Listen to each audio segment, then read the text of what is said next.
नमस्कार दोस्तों, मैं देवेंद्र चंद्र राय फिर से आपका स्वागत करता हूं ईगल क्रेस्ट एंड एसोसिएट के एजुकेशनल वीडियो सीरीज में। चलिए, आज हम आप लोगों के लिए एक स्टॉक पे प्रॉपर एनालिसिस करके लेके आया हूं और वो स्टॉक है हिंदुस्तान एरोनॉटिक्स लिमिटेड, HAL। ठीक है, आपको पता है कि इसमें गवर्नमेंट की होल्डिंग मोर देन 50% है। और HAL की अगर हम बात करें तो HAL की लगभग 3 दशकों तक इनकी क्रिटिसाइज चलते रहे, क्योंकि इनकी मैनेजमेंट और इनके प्रोडक्शन उम्मीदों के अनुरूप नहीं थे। लेकिन 2015-2016 के बाद HAL एक तरह से रीबॉर्न हुआ है।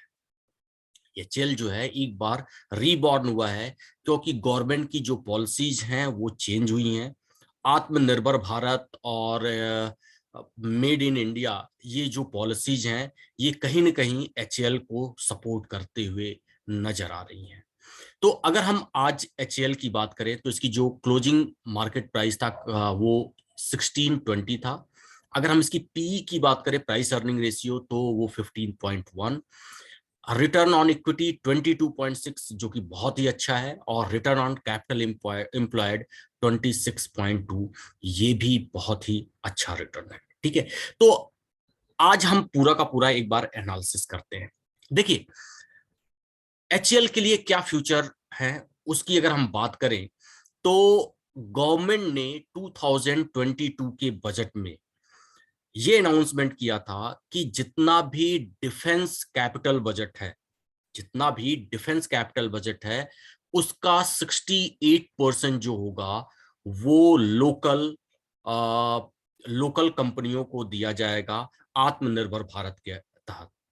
मतलब ऐसी कंपनियां जैसे हिंदुस्तान एरोनॉटिक्स लिमिटेड है, या ऐसी कंपनियां जो मेक इन इंडिया है, जो इंडिया में प्रोडक्शन करते हैं डिफेंस इक्विपमेंट, उनको ऑर्डर मिलने के चांसेस ज्यादा होंगे, क्योंकि 68% उनके लिए एलोकेट किया गया है। तो ये एक बहुत ही बड़ा पॉजिटिव पॉइंट है।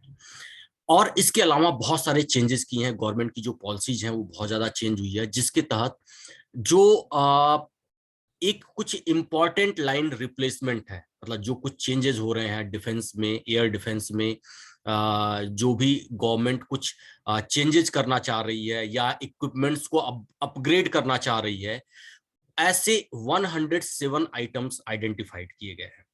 गवर्नमेंट ने 107 आइटम्स ऐसे आइडेंटिफाइड किए गए हैं जो कि रिप्लेस किए जाएंगे या उनको एडवांस किया जाएगा। उन 107 में से 22 आइटम्स जो हैं वो HAL को मिले हैं। मतलब इनका जो ऑर्डर बुक है उसमें 22 आइटम्स की 22 आइटम्स जो हैं वो ऐड हुए हैं। अगर हम इसकी बात करें तो रिसेंटली इनको जो है ऑर्डर मिलना स्टार्ट हुआ है। आप लोगों को पता होगा कि 2016 में इन्होंने तेजस तेजस फाइटर जेट को जो है वो लॉन्च किया था। तो इंडियन एयर फोर्स जो है 110 तेजस फाइटर जेट्स के बाइंग की प्रोसेस भी स्टार्ट कर दिया है। ठीक है, और इसके अलावा अगर हम बात करें तो तेजस के अलावा गवर्नमेंट ने लगभग 83 जो तेजस पहले से ऑर्डर किए हुए थे, लगभग जिनकी ऑर्डर वैल्यू थी 47,000 करोड़। ठीक है, उनका भी प्रोडक्शन के लिए अपनी कैपेसिटी जो है HAL ने डबल कर दिया है। पहले जहां पे ये 4 तेजस फाइटर जेट्स जो है वो प्रोड्यूस करते थे, अब वो 8 फाइटर जेट्स जो है वो प्रोडक्शन के लिए अपनी कैपेसिटी को उन्होंने बढ़ाया है। इसके अलावा अभी इंडियन एयरफोर्स ने 15 लाइट कॉम्बैट हेलीकॉप्टर, ध्रुव, आप लोगों ने सुना होगा ध्रुव हेलीकॉप्टर के बारे में, ठीक है, तो उसका भी ऑर्डर इन्होंने दिया है। तो अगर देखा जाए तो HAL को अभी इंडियन आर्मी के तरफ से बहुत अच्छा खासा ऑर्डर मिला है। और अगर इनके हम ऑर्डर बुक की बात करें तो करेंटली इनका ऑर्डर बुक जो है वो 1 लाख करोड़ प्लस है। तो ऑर्डर और इनके रेवेन्यू और इनके प्रॉफिट की अगर हम बात करें तो वो सारा का सारा चीजें बहुत ही फ्यूचर प्रोस्पेक्ट में अच्छा आने की उम्मीद है। इसके अलावा अगर हम बात करें तो अभी लास्ट वीक एचएएल ने एक 19 सीटर एयरक्राफ्ट लॉन्च किया है। ठीक है, 19 सीटर जो है वो एयरक्राफ्ट लॉन्च किया है। और ये एयरक्राफ्ट जो है अगर आप देखें तो वीआईपी मूवमेंट, जैसे आप लोगों ने सुना होगा कि बहुत सारे स्टार्स एंड बहुत सारे लीडर्स जो होते हैं वो वीआईपी मूवमेंट के लिए 15 सीटर 20 सीटर्स जेट्स का यूज करते हैं, तो वहां पे इनका यूज हो सकता है। एयर एम्बुलेंस में इनका यूज हो सकता है, कार्गो ट्रांसपोर्ट में यूज हो सकता है। तो ये बहुत बड़ा अचीवमेंट है। और सबसे प्लस पॉइंट इस एयरक्राफ्ट की ये है कि ये सेमी प्रिपेयर्ड एयर स्ट्रिप से उड़ान भरने के में सक्षम है। तो मतलब बहुत ही वेल फर्निश्ड एयर स्ट्रिप की जरूरत नहीं है, सेमी फर्निश्ड है। तो वहां पे भी इसकी कैपेबिलिटी है लैंड करने की या वहां से टेक ऑफ करने की। तो ऐसे ऐसे एयरक्राफ्ट की डिमांड जो है फ्यूचर में बहुत ज्यादा आने की उम्मीद है। अगर हम देखें तो इस बजट में गवर्नमेंट ने उड़ान प्रोजेक्ट के तहत 1000 न्यू एयर रूट्स लॉन्च किया है कि वो आने वाले टाइम में 1000 न्यू एयर रूट्स को लाएंगे और लगभग 100 और न्यू एयरपोर्ट्स बनाए जाएंगे। मतलब अगर देखा जाए तो गवर्नमेंट का जो प्लान है वो पूरे कंट्रीज में एयर ट्रैफिक पहुंचाने का प्लान है। तो जब बहुत सारे एयरपोर्ट्स हो जाएंगे, बहुत सारे एयर रूट्स हो जाएंगे, तो बहुत सारे एरोप्लेन की रिक्वायरमेंट होगी। और ऐसे जो छोटे छोटे लाइट कॉम्बैट जो 19 सीटर एयरक्राफ्ट या छोटे हेलीकॉप्टर्स हैं, इनकी डिमांड ज्यादा होगी। और कहीं ना कहीं मेक इंडिया, आत्मनिर्भर भारत और मेक इन इंडिया के तहत एचएएल को मिलने के पूरे चांसेस होंगे।